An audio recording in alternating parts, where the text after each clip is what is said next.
ꯃꯌꯥꯝ ꯉꯁꯤꯒꯤ ꯋꯥꯔꯤꯁꯤꯗꯤ ꯔꯤꯇꯦꯁ ꯗꯦꯁꯃꯨꯈꯀꯤꯅꯤ ꯃꯍꯥꯛꯀꯤ ꯋꯥꯔꯤꯁꯤ ꯀꯃꯥꯏꯅ ꯇꯧꯕꯒꯦ ꯍꯥꯏꯕꯗꯨ ꯃꯌꯥꯝ ꯄꯨꯟꯅ ꯈꯪꯃꯤꯟꯅꯁꯤ ꯃꯌꯥꯝ ꯄꯨꯟꯅ ꯇꯥꯃꯤꯟꯅꯁꯤ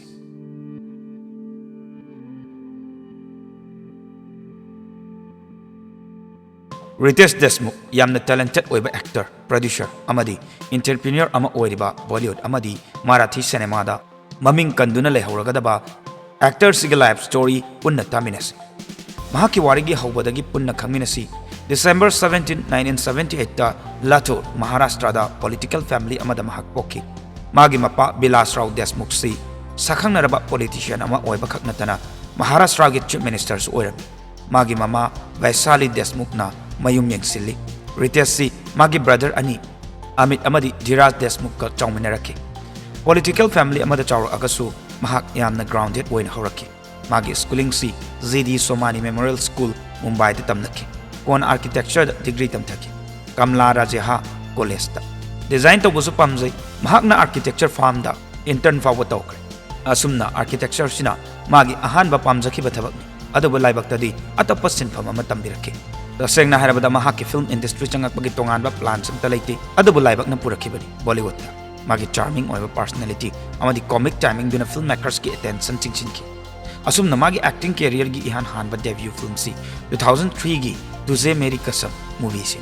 मदुदा मागी अपोजिट ता गेनेलिया दी सौजा फिल्म सी बॉक्स ऑफिस ता फजने सक्सेस ओय बदिंग हम केदे अदबो रिटेस अमदी गेनेलिया की केमिस्ट्री दुदी मयामना ओबो फंके लोइनना मखोय अनिगी नुसीबगी हौरपा तांका कमस ओयकी महाकना बॉलीवुड ता चंगपदगी हौना चैलेंजेस थेंगनर अगलाकी अदबो कॉम्पिटिटिव ओयबा इंडस्ट्री सिदा महाक मागी टैलेंट दुदी प्रूफ तौदबा यादे खंजगी अदुना 2004 दा कॉमेडी फिल्म मस्ती सि थोलकिबन मदुदा महाकी कॉमिक टाइमिंग दुना सोदबु महाकना मुन किबगा चपमाने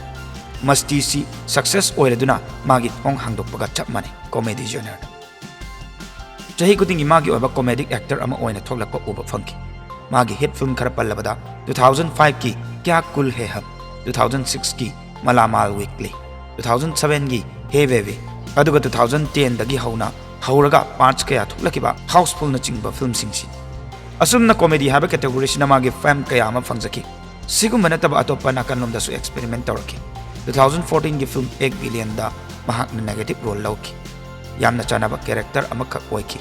महाका गेनेलिया दी सौजागा नुक्सिनरखिबसी टाइमलेस अमदी मेमोरेबल ओइ मखोय एनिसी मखोय की अहान बदेबल फिल्म ओइरिबा तुझे मेरी कसम की सेट थेंगनखिबनी मदुदगी क्लोज फ्रेंड ओइरखिबनी चही सुमजुम हौकिबा मतुंग इन्ना मखोय अनिगी फ्रेंडशिप सु नुंसीबरोंदा ओलकी तोंगान तोंगान बा जाति ओइरबसु अमना अमगिदमक्ता कमिटेड ओइजरमकी रितेश अमदी जेनेलिया अनिसी 2012 ता ट्रेडिशनली लुहोंकी महाराष्ट्रियन अमदी क्रिश्चियन कस्टम नाकन अनिमक चप मनना होंकी हौजिकती अनिमक मचानुपा अनिगी प्राउड पेरेंट्स अमा ओइरे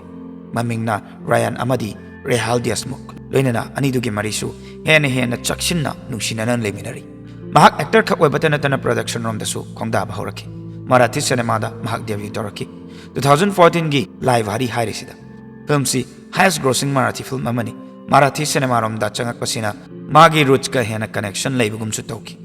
प्रोड्यूसर अम ओइना महाकना मुंबई फिल्म्स कंपनी सी पुथोकी मदुदा महाकना Marathi film Balak Palak and yellow सी पुथोकी मराठी इंडस्ट्री दा मीनिंगफुल ओइबा सिनेमा पुथोकनबसु कन्ना वनजे आर्किटेक्ट अमदी एंटरप्रेन्योर रोमदा हाइरगना हानादगी हौना आर्किटेक्चर दा अपाम लेबना तोंगान तोंगान बा डिजाइनिंग प्रोजेक्ट यावी सेलिब्रिटी क्रिकेट लीग ता सेलिब्रिटी क्रिकेट टीम सु को ऑन्स तौई मागी सक्सेस तगी तोखाइरगा अवाबा मेयकनबगी यावकी पॉलिटिशियन अमगी मचा ओइबना पामदबा वहंग कया हंगबा यावकी अदबु महाकना मागी कैरियर सी कन्न होनजरगा सेमगलखिबनी क्रिटिसिज्म अमदी फैमिली सु मसाने हैंडल तौजी अदबु मपागा इखंग खंगहौदना 2012 ता काइनकी मदुना अमुका हेना चैलेंजेस थेंगनबा हेलकी महाकना मागी फैमिली बु यंगसिनजकी रितेश मागी डाउन टू अर्थ नेचर अमदी सोशल कॉजेस टू सर्व याबगी दमकता खंगनै मागी नपी गेनेलिया गलोइनेना चैरिटी वर्क कयादा याउमिनै महाराष्ट्र दसु फ्लड रिलीफ एफोर्ट कयादा कंट्रीब्यूट तौकी अमदी एनवायरनमेंटल गमरी लेनबा हिरम कयादा सर्व याय ट्री प्लांटेशन न चिंगबा कयासु तौ